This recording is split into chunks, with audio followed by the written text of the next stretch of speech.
trabalho, e agora, nesta manhã, temos ainda a continuidade dessa proposta de sermões e mensagens, encontros com o Senhor numa caminhada de fé. Na mensagem anterior, há 2 domingos atrás, usamos o texto de Lucas, capítulo 8, falando de encontros de pessoas que, na caminhada de Jesus, tiveram a oportunidade de ter uma experiência de transformação, uma experiência de uma nova vida. E então, mas faltou algumas coisas que o tempo não permitiu trabalhar com elas todas. E hoje eu quero trabalhar ainda com este mesmo tema, mas abordando as reações das pessoas que tiveram a oportunidade de ter um encontro com Jesus.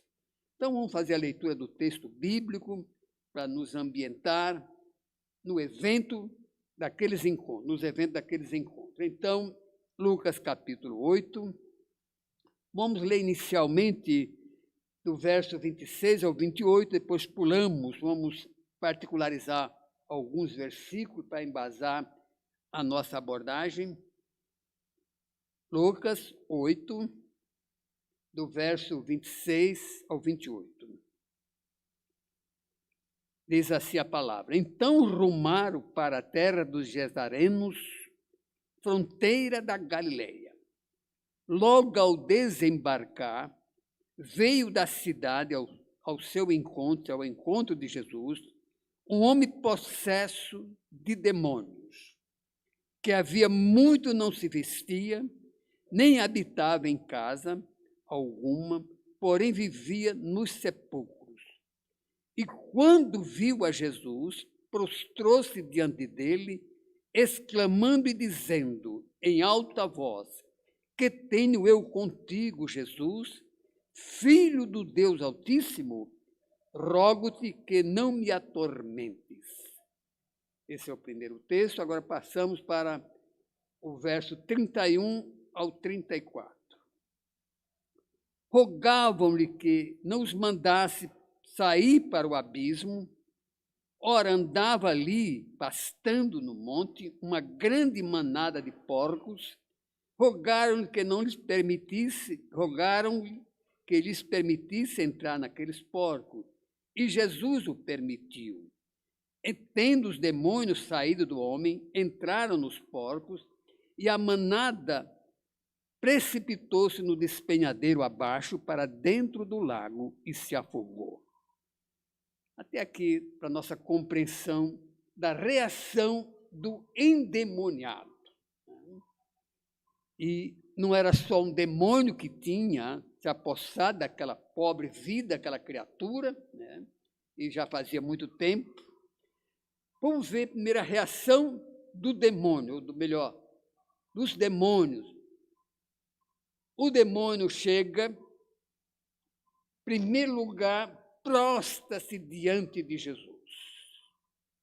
Prostra diante de Jesus.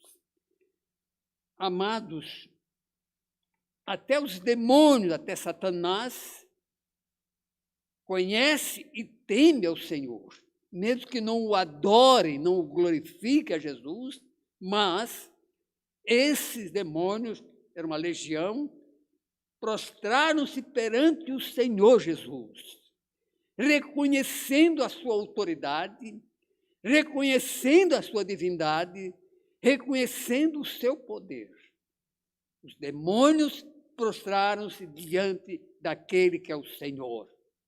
Isso é muito interessante para nós, quando pessoas, seres humanos, racionais, desprezam a pessoa de Jesus, ridicularizam, zombam, escarnecem.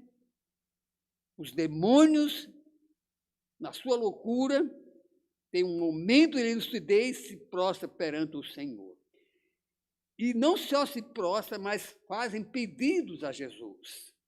Diz o texto que eles pediram ao Senhor não ser atormentados.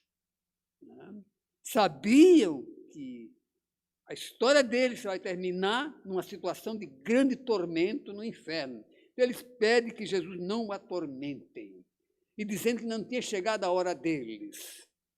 Bem, e pede para não ir para o abismo, que era para ir o inferno. As pessoas têm uma ideia muito superficial, muito enganosa sobre o inferno. Muitos acham que o inferno é apenas um lugar, sabe, de prazeres também, de alegria. Não é tão ruim como se pensa, como a Bíblia fala. Mas os demônios não querem ir para lá, sabe que o tormento é um lugar de tormento, de sofrimento. Por isso a reação dos demônios era de que o Senhor não os mandasse para o inferno. Ainda não tinha chegado a hora deles. Eles sabem que tem uma hora e vai haver um encontro que serão mandados todos para o inferno. Mas ainda enquanto tem uma esperança de viver neste mundo, eles se agarram a ela com todo afinco. Então pede para não ir para o inferno. Que coisa estranha. Muita gente não tem medo do inferno. Muita gente nem acha que existe inferno. E muitos desprezam essa tese de que o inferno é uma realidade. Devo adiantar para vocês, segundo as Escrituras, que o inferno é uma cadeia de segurança máxima. Quem entra lá nunca mais sairá. E Jesus definiu em Lucas 18, dizendo que quem vai para lá não tem mais espaço, não transita, não sai dali. É uma cadeia que define a existência de uma pessoa. Então, eles fazem, os demônios, aquele demônio que era o porta-voz do grupo, além de prostrar-se, faz esse pedido de ser atormentado, de não ir para o inferno, mas Jesus tinha ordenado que saísse do homem, saísse daquela pessoa. E então eles pediram para entrar nos porcos. Havia uma manada, né? E eles queriam ter um corpo para poder continuar atuando. Eles precisam, para a sua atuação, de atormentar, de trazer mal para a sociedade, de um corpo. E eles pediram para ir para os porcos. Interessante que, de uma maneira muito forte, no versículo 33, diz que os porcos se precipitaram despenhadeiro abaixo, preferiram morrer afogados, preferiram o suicídio a serem possuídos, ser habitados por demônios. Nem os porcos quiseram ser possessos. Quantas pessoas procuram em centros de magia, em centros de feitiçaria, serem possuídos por demônios. Amados, é coisa muito séria. Um animal, um ser irracional, prefere o suicídio a ser objeto usado pelos demônios. E neste mundo, muita gente está emprestando o seu corpo, emprestando a sua alma, emprestando a sua voz, emprestando o seu coração para ser usado pelos demônios. Mas é interessante que o próprio demônio diz para Jesus: que tenho eu contigo, filho de Deus? Ele, nesse momento, ele falou uma coisa certa: não existe nenhuma aliança entre Deus e o diabo. Não existe nenhum pacto entre o Senhor Deus e os demônios. Pelo contrário, a Bíblia define os demônios como seres que são objeto da ira de Deus e que vão realmente para o inferno de uma forma definitiva no futuro. Mas, como eles precisavam de um corpo, então pediram para entrar nos corpos dos porcos. E os porcos rejeitaram. Eu não sei se aquela piada dizendo espírito de porco tem alguma coisa a ver com isso aí, né? Mas os porcos resistiram a esta opção de serem objetos possuídos pelos demônios. Amados, uma pergunta: a sua religião, a sua fé que você tem, a sua prática religiosa, está havendo alguma coisa com os demônios? Está havendo alguma coisa com o ocultismo? Então saiba que pelas Escrituras está vivendo, praticando uma fé, uma religião, uma crença que está associada aos demônios. Saia disso de imediato, rejeite isso. Tenha um encontro real com o Deus verdadeiro que morreu numa cruz, Jesus Cristo, para te salvar, te libertar do poder das trevas, do poder de Satanás, do poder dos seus demônios. Outra reação também é do homem, aliás, das pessoas em geral. Diz o texto que as pessoas rejeitaram a Jesus. Disseram para Jesus se retirar dali, daquele ambiente, daquele local. Meus amados, que coisa trágica. As pessoas rejeitam a Jesus quando tem um encontro. Há milhares de pessoas, milhões que Deus tem favorecido de um encontro, de uma reunião espiritual, de um culto, de um momento que tem uma experiência de ter um encontro com o Senhor, mas prefere rejeitar. E diz o texto que eles rejeitaram porque tinham medo. Verdadeiramente há um medo em aceitar Jesus Cristo, um medo de não ser a mesma pessoa, um medo de não viver a mesma vida, de escravidão, de uma vida que realmente vivia sob o poder das trevas. Então, nesta manhã, pense no exemplo dessas pessoas. Preferiram viver sob o domínio do inimigo a serem libertos por Jesus, porque tinha medo. E o medo, realmente, nesse sentido, é escravizador. Prejudica a compreensão espiritual. E muitas pessoas estão vivendo o medo de assumir um compromisso com Jesus. Uns porque acham que não vai sustentar a fé, outros acham que vão perder as suas regalias mundanas, vão perder os seus prazeres carnais e vão ter algumas implicações com a família, vão ter alguns problemas, e muitos dos nossos irmãos que se converteram em país onde há uma perseguição religiosa por tendência marxista ou islâmica, esses irmãos estão sofrendo, mas esse assumir o preço de pagar, vencer o seu medo, vencer o seu temor e viver uma vida com Jesus Cristo. Bem, a reação do homem que foi liberto.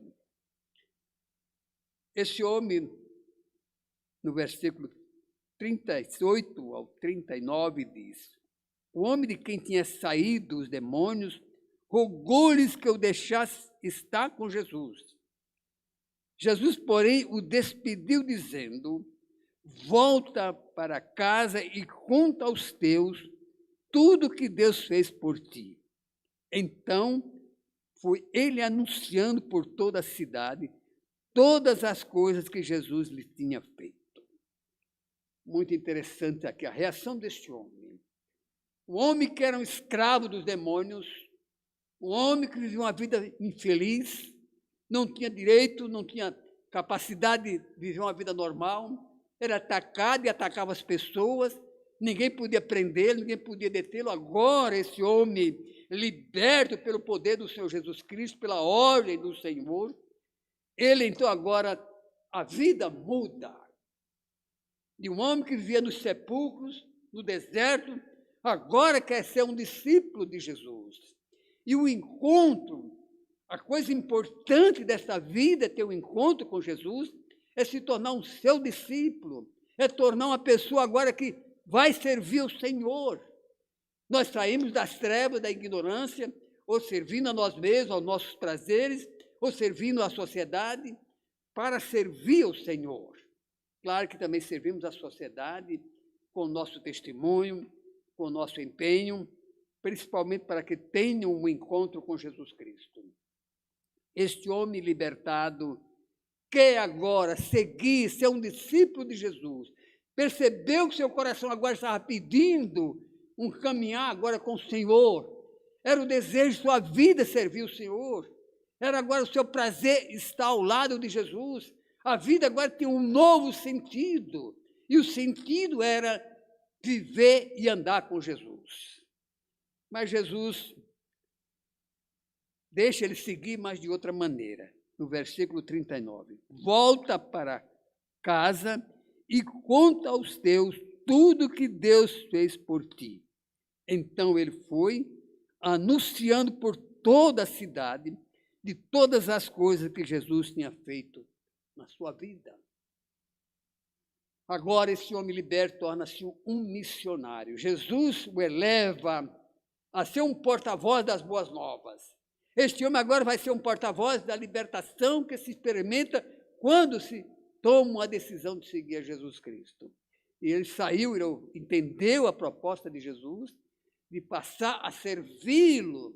Agora, primeiro começando com a sua própria família. A família que não aguentava, que tinha tirado de casa, talvez ele tinha fugido, agora recebe um homem transformado. Recebe agora uma nova criatura, e com uma mensagem poderosa, o seu testemunho. A sua verdade agora é uma verdade que foi transformado. Então, nesta manhã, experimente você também isto. Então, este homem, Jesus diz para ele: eu tenho uma incumbência para você agora, eu tenho uma nova vida, uma missão, e a missão é você propagar, anunciar, ser um instrumento, ser um meio para que outras pessoas também sejam libertadas. Então, comece pela sua família. Mas ele já saiu daquele lugar anunciando pela cidade, pelas vilas, o que Jesus tinha feito em sua vida. Transformação é isto. De uma pessoa escrava, destinada ao inferno, com uma vida toda complicada, com uma vida de serviço para o inimigo, e quando tem esse encontro real, esta verdade que toca o seu coração, a sua vida muda. De um mensageiro de trevas, de um servo das trevas, para ser um servo de Jesus, proclamando as verdades do Evangelho, da salvação em Cristo Jesus. Amado, nesta manhã, para a gente concluir esta mensagem, concluir este assunto, a grande questão é se você já teve um encontro com Jesus. Se você já experimentou o poder libertador do Senhor, se você já experimentou que a sua vida foi transformada, ou pode ser transformada, então, nesta manhã, convide a Jesus para que também o liberte, para que também o transforme, tornando você uma criatura útil para os propósitos de Deus. Mas, sobretudo, em primeiro lugar, é experimentar a libertação que vem do poder do Senhor. E milhões de pessoas estão ainda na escravidão das trevas, se não há uma possessão direta de demônios, mas há uma influência maligna conduzindo para o poder do pecado, para uma vida de morte, para uma vida de destruição, para uma vida de vaidades. Nesta manhã, experimente ter um encontro real com o Senhor Jesus Cristo. Ele quer transformar a sua vida, tirar a sua vida do lugar comum, da vala comum, dar uma experiência de agora ser um servo de Jesus, porque somos salvos para servir, salvos para ser instrumento nas mãos de Deus para o propósito da redenção. Então, nesta manhã, pensando nisto, faça deste momento um momento de um encontro com Jesus. Reflita nisso. Reflita que a sua vida precisa realmente ser transformada. E os encontros reais com Jesus, um encontro onde é feita uma confissão, uma entrega, resulta em transformação de vida. Porque o Senhor disse: eu vim para buscar e salvar os que estavam perdidos. Então, amados, nesta manhã, experimente esse poder libertador. Jesus quer libertar a sua vida, Jesus quer transformar, tirar a sua vida do vazio, de uma vida sem propósito, para dar um direcionamento de uma vida que pode servir aos propósitos de Deus. E não há nada mais glorioso do que ter vida com Jesus e uma vida de servo, uma vida útil. E oro, então, nesse sentido, para que você alcance isto, que o seu coração se disponha a ter um encontro com o Senhor. Aí você pode dizer: eu não estou num culto, eu não estou num lugar propício. Eu fiz minha decisão, tive um encontro com Jesus, um encontro pessoal, quando jovem, no meu quarto, ajoelhado, ao lado da minha cama. Ali eu pedi para Jesus entrar no meu coração. Foi um momento em que eu entendi que a minha vida agora estava sob o poder e sob o livramento do Senhor. Perca o seu medo, perca a sua timidez e venha para Jesus para um encontro com Ele. É isso que eu coloco para você nesta nova manhã.